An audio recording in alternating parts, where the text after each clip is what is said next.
My Lords, we've all been contacted by many people over this bill, so I've been looking at it to understand it.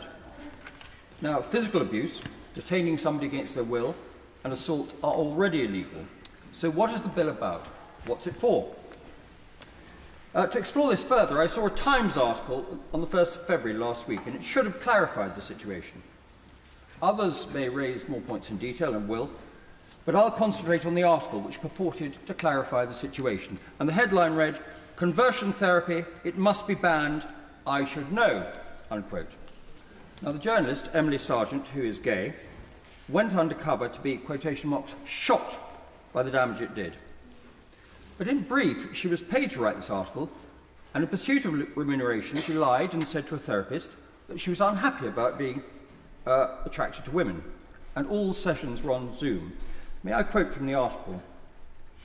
"When I logged onto our first Zoom call, the woman, whom I will call Carol, appeared to be a harmless-looking, middle-aged lady in a cosy, middle-class home. But it quickly changed. The process quickly became destabilising. I dreaded the sessions, which were making me feel wrung out and depressed," unquote. She could have stopped. She was also horrified to be asked about her sexual relationships, but these were 6 counselling sessions about sexual relations, and about her relationship with her parents, which is pretty standard for psychologists, of which more later. She then says, quotation mark, "I felt exploited," unquote.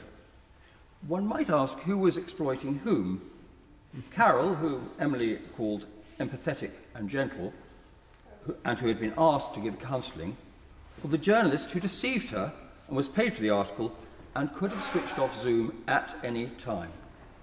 Emily Sargent concludes, quote, "There is no doubt that a ban on these practices is long overdue," unquote, but without any evidence in her article that I could see. And personally, I'm against banning things just because someone doesn't like them, as indeed I'm against pointless legislation. Because we're also told that therapy does not work, and the library briefing says that fewer than 3,000 people in a government survey of 108,000 LGBT people had undergone this therapy.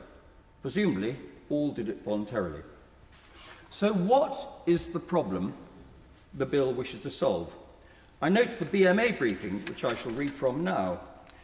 The BMA strongly supports the bill and says, quotation marks, "Talking therapy is recognised as a legitimate clinical pathway to those questioning their gender identity or sexual orientation.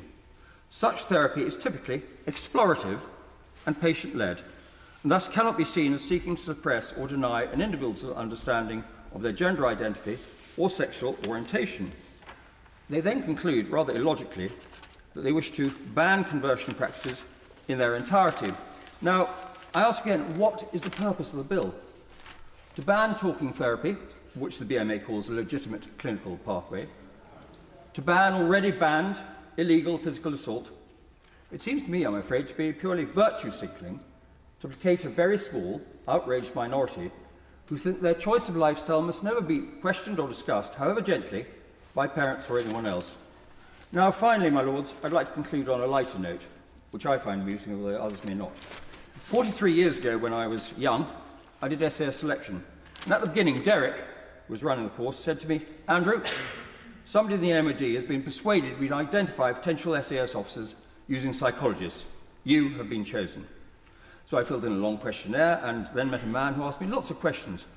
I just trained a dog, and I put that down as an interest, so we talked a lot about that. Then after some 20 minutes, he suddenly said, "You haven't mentioned your mother." To which I replied, "But you haven't asked me about her." And at the conclusion of selection, Derek told me that the psychologist said I was totally unsuitable and could not possibly pass selection. So the lesson I drew from that was, what do psychologists, or indeed therapists, know?